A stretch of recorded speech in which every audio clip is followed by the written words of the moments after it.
Rate of reaction से यार सबसे पहला क्वेश्चन हमारे पास कुछ इस तरह से बनेगा। आपको एक इक्वेशन गिवन है A2 gives half B plus C, ठीक है। इसमें यह कहा गया है कि इन अ हाइपोथेटिकल रिएक्शन, यार रेट ऑफ रिएक्शन से सबसे पहला क्वेश्चन हमारे पास कुछ इस तरह से बनेगा। आपको एक इक्वेशन गिवन है A2 gives half B plus C। आपको क्वेश्चन गिवन है in the hypothetical balanced chemical equation if rate of disappearance of A2 is R1 while rate of appearance of B and C are R2 and R3 respectively, then find the relation between R1, R2 and R3। ठीक है, R1, R2 और R3 में आपको relation बताना है कि कौन से रिलेशन आपके करेक्ट होने वाले हैं। अब यहां पर इस रिएक्शन को देखो, रिएक्शन है A2 gives half B plus C और हमसे ये कहा गया है कि ये एक बैलेंस्ड हाइपोथेटिकल रिएक्शन है। भाई अगर मैं इस रिएक्शन में से rate of disappearance of A2 निकालूं, rate of disappearance of A2 अगर निकालूं तो मुझे पता है कि ये तो रिएक्टेंट है, टाइम के साथ साथ इसकी कॉन्सेंट्रेशन कम होगी, तो मैं ऐसे लिख सकता हूं -D change in concentration of A2 upon dt, ठीक है। और अगर मैं rate of appearance of B निकालता हूं तो वो क्या लिखाऊंगा मैं, +D change in concentration of B upon dt। और रेट ऑफ अपीयरेंस ऑफ में अगर C निकालना चाहूं तो वो क्या होगा, +D change in concentration of C upon dt। जब भी मैंने रेट ऑफ डिसअपीयरेंस या अपीयरेंस लिखा है, मोलर स्टोइचोमेट्रिक कोएफिशिएंट का यूज नहीं करा है। अब बात आती है रेट एक्सप्रेशन लिखने के लिए। अब जब मैं रेट एक्सप्रेशन लिखूंगा तो इन्हें मोलर स्टोइचोमेट्रिक कोएफिशिएंट से डिवाइड करूंगा तो इनके इंडिविजुअल रेट आपस में बराबर हो जाएंगे और वो किसके बराबर हो जाएंगी भाई, हमारे रेट ऑफ रिएक्शन के बराबर। मतलब A2 का जो मोलर स्टोइचोमेट्रिक कोएफिशिएंट क्या है, 1 से डिवाइड करता हूं, 1 change in concentration of A2 upon dt, right. यहां पे क्या हो जाएगा हमारे पास, इसका हाफ है, हाफ से डिवाइड करूंगा तो 2 ऊपर आ जाएगा, तो यहां पे हो जाएगा 2 change in concentration of B upon dt, ठीक है। और इसका क्या है 1, तो ये क्या हो जाएगा +1 change in concentration of C upon dt, ठीक है। अब यहां पर जो हमें ये रेट ऑफ रिएक्शन के बराबर हो गया, ठीक है, ये रेट ऑफ रिएक्शन के बराबर हो गया। अब थोड़ा सा सोचो कि यहां पर जो rate of disappearance of A2 के बने क्वेश्चन के अकॉर्डिंग वो कितना है, R1। Rate of appearance of B कितना है, R2। और rate of appearance of C कितना है, R3। मतलब इनकी वैल्यू ये है। अब अपन को R1, R2 और R3 में रिलेशन निकालना है। क्या मैं ऐसा लिख सकता हूं कि इसकी जगह पर क्या मैं ऐसा लिख सकता हूं, ठीक है, इसकी जगह पर ये क्या है मेरे पास, बेसिकली R1 है और ये बेसिकली 2 को अगर छोड़ देता हूं तो ये पूरा मेरे पास क्या है, R2 है। और ये अगर मैं छोड़ देता हूं तो ये मेरे पास क्या है, R3 है। मतलब यहां से मैं क्या देख रहा हूं कि R equal to R1 equal to 2R2 equal to R3। अब अगर मैं R1 R2 में रिलेशन निकालूंगा तो R1 R2 में रिलेशन कैसे निकाल सकता हूं कि R1 इक्वल टू 2R2 या R2 equal to R1 bye 2, ये भी लिख सकता हूं। दूसरा, अगर मैं R2 R3 में रिलेशन निकालूं तो वो कैसे निकलेगा कि 2R2 इक्वल टू R3 या R2 equal to R3 bye 2, ये भी लिख सकता हूं। और अगर मैं थर्ड R1 और R3 में रिलेशन निकालूं तो क्या निकलेगा, R1 इक्वल टू R3। तो ये सारे रिलेशन यहां पर निकल रहे हैं। आप इनमें से ऑप्शन देख लें और ऑप्शन जो होगा वो करेक्ट हो जाएगा कि R1 equal to 2R2, 2R2 equal to R3 और R1 इक्वल टू R3, ठीक है। तो बेसिकली आपको क्या करना है, जब भी आपको रिएक्शन गिवन हो तो रेट ऑफ डिसअपीयरेंस अपीयरेंस लिखें, फिर रेट एक्सप्रेशन लिखने के लिए जो भी इंडिविजुअल रेट है उन्हें मोलर स्टोइचोमेट्रिक कोएफिशिएंट से डिवाइड कर दें, वो आपस में बराबर हो जाएंगे और वो किसके बराबर हो जाएंगी, रेट ऑफ रिएक्शन के बराबर हो जाएंगी भाई, ठीक है। तो ये सारी चीजें अपने पास पहला क्वेश्चन इस तरह से बनेगा और इस तरह से आप बहुत आसानी से सॉल्व कर सकते हैं। चलिए देखते हैं कि नेक्स्ट क्वेश्चन हमारे पास क्या बनने वाला है। क्वेश्चन यार आपके पास कुछ इस तरह से आता है, in the following reaction rate of disappearance of hydrogen is 1.8 into 10 की power -4 mole per litre per second. Then calculate rate of reaction, rate of appearance of NH3 and rate of disappearance of N2। आपको एक chemical reaction given है, N2 gas plus 3H2 gas gives 2NH3 gas. आपको यह बताया गया है कि rate of disappearance of hydrogen 1.8 into 10 की power -4 mole per litre per second है। तो आपको बताना है कि इस रिएक्शन की रेट क्या है, rate of appearance of NH3 क्या है और rate of disappearance of N2 क्या है। अब rate of disappearance of H2 आपको गिवन है, तो सबसे पहले इस रिएक्शन का अपन रेट एक्सप्रेशन लिख लेते हैं। तो रेट एक्सप्रेशन क्या होगा, रेट एक्सप्रेशन कुछ इस तरह से आने वाला है, ठीक है। यहां पे मैं क्या लिख सकता हूं कि -1/1 change in concentration of N2 upon dt, ठीक है, इक्वल टू क्या हो जाएगा, equal to -1/3 change in concentration of H2 upon dt, ठीक है। और यहां पर क्या है हमारे पास plus 1/2 change in concentration of NH3 upon dt, ठीक है। और ये किसके बराबर होगा, हमारे रेट ऑफ रिएक्शन के बराबर होगा।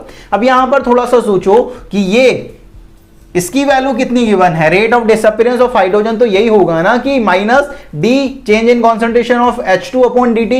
इसकी वैल्यू कितनी गिवन है 1.8 इंटू 10 की पावर -4। तो रेट ऑफ रिएक्शन जो आया है भाई, तो रेट ऑफ रिएक्शन किसके बराबर आया है, रेट ऑफ रिएक्शन आया है 1/3 change in concentration of H2 upon dt, ठीक है। और ये जो वैल्यू है, ये जो वैल्यू गिवन है वो कितनी गिवन है हमें, ठीक है। ये जो वैल्यू गिवन है उसकी वैल्यू है 1.8 इंटू 10 की पावर -4। तो रेट ऑफ रिएक्शन जो होने वाला है वो कितना होने वाला है हमारे पास कि 1/3 इंटू 1.8 इंटू 10 की पावर -4। तो यहां पे आ जाएगा हमारे पास कितना 0.6 इंटू 10 की power -4 mole per litre per second, ठीक है। ये हो सकता है भाई रेट ऑफ रिएक्शन, ये हमारा पहला निकल गया।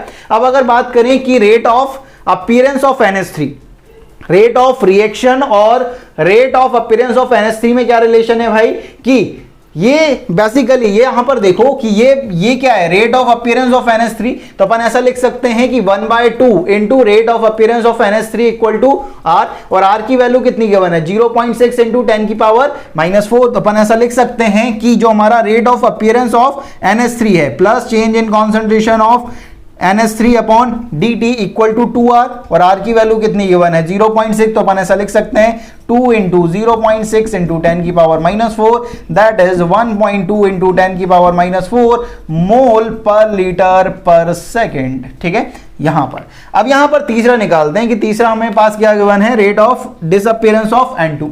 Rate of disappearance of N2 और रेट ऑफ रिएक्शन बराबर हैं भाई। Rate of disappearance of N2 क्या है, ये है भाई, ठीक है। ये तो 1/1 है, 1/1 की वैल्यू तो 1 ही रहती है, मतलब rate of disappearance of N2 equal to rate of reaction. तो अपन ऐसा लिख सकते हैं -T change in concentration of N2 upon dt equal to R, और R की वैल्यू कितनी गिवन है 0.6 इंटू 10 की power -4 mole per litre per second. तो रफ्तार से खेल सकते हैं। कहने की सिंपल सी बात है कि अगर आपको रेट ऑफ रिएक्शन लिखना रेट एक्सप्रेशन लिखना आ गया तो आप इन क्वेश्चन के साथ खेल सकते हो।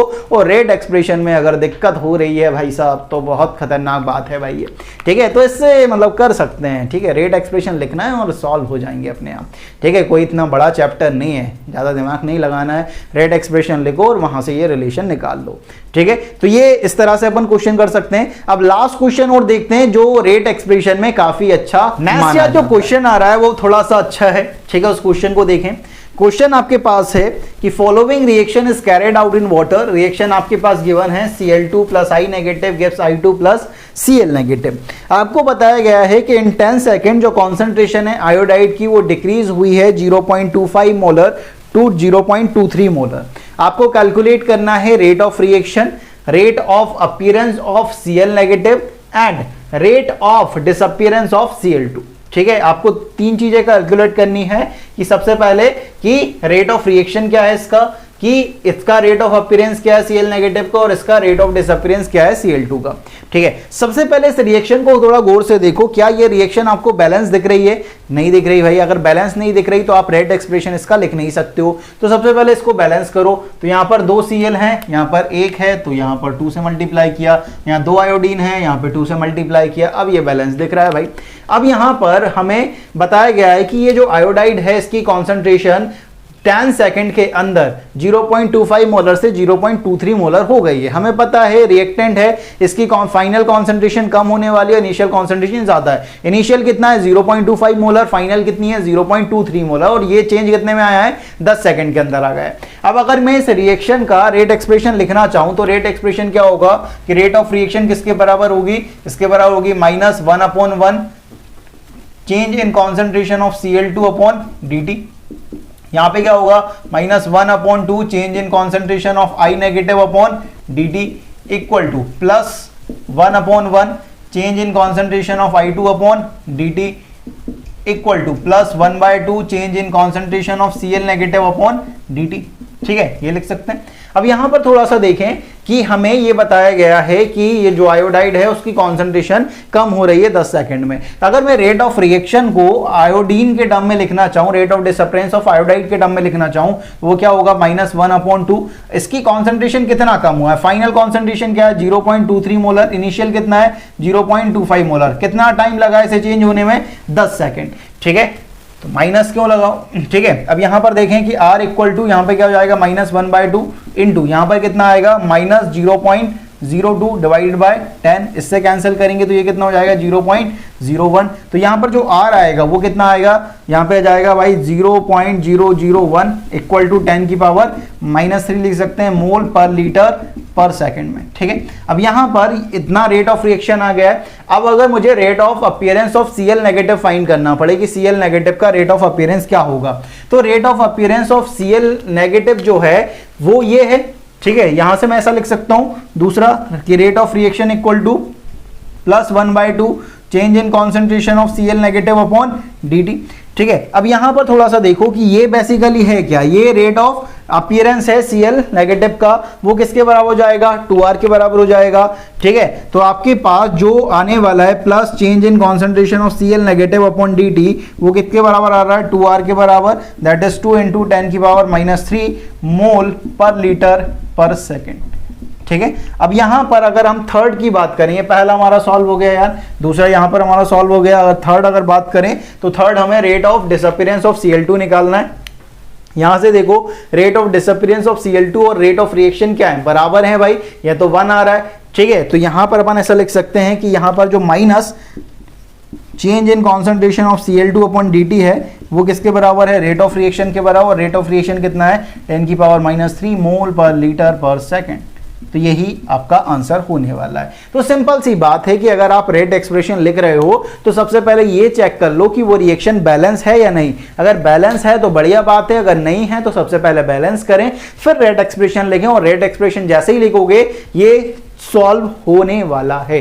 ठीक है, इस पूरे चैप्टर इस पूरे जो रेट ऑफ रिएक्शन वाला कॉन्सेप्ट है उसमें बस रेट एक्सप्रेशन का खेल है। अगर रेट एक्सप्रेशन लिखना आ गया तो क्वेश्चन सॉल्व हो जाएगा, और रेट एक्सप्रेशन में अगर मुसीबत आ रही है तो यहां पर क्वेश्चन में अटक सकते हो यार। ठीक है, बस रेट एक्सप्रेशन लिखना आना चाहिए, और रेट एक्सप्रेशन जैसे ही लिखोगे आपकी आधी से ज्यादा चीजें सॉल्व हो जाएंगी। तो आज अपन ने रेट ऑफ रिएक्शन पर बात कर ली है, क्योंकि मैंने कहा है कि इस चैप्टर में सिर्फ दो ही चीज पर बात करेंगे, रेट ऑफ रिएक्शन और factor affecting rate of reaction. Rate of reaction पर बात कर लिए कि रेट ऑफ रिएक्शन क्या होती है, किस तरह से निकाली जाती है। अब अपन नेक्स्ट टॉपिक में ये बात करेंगे कि ऐसे कौन कौन से फैक्टर्स हैं जो हमारे रेट ऑफ रिएक्शन को अफेक्ट करते हैं। तो इस वीडियो में इतना ही, मिलता है नेक्स्ट वीडियो में, तब तक के लिए पढ़ते रहें। जय हिंद, जय भारत।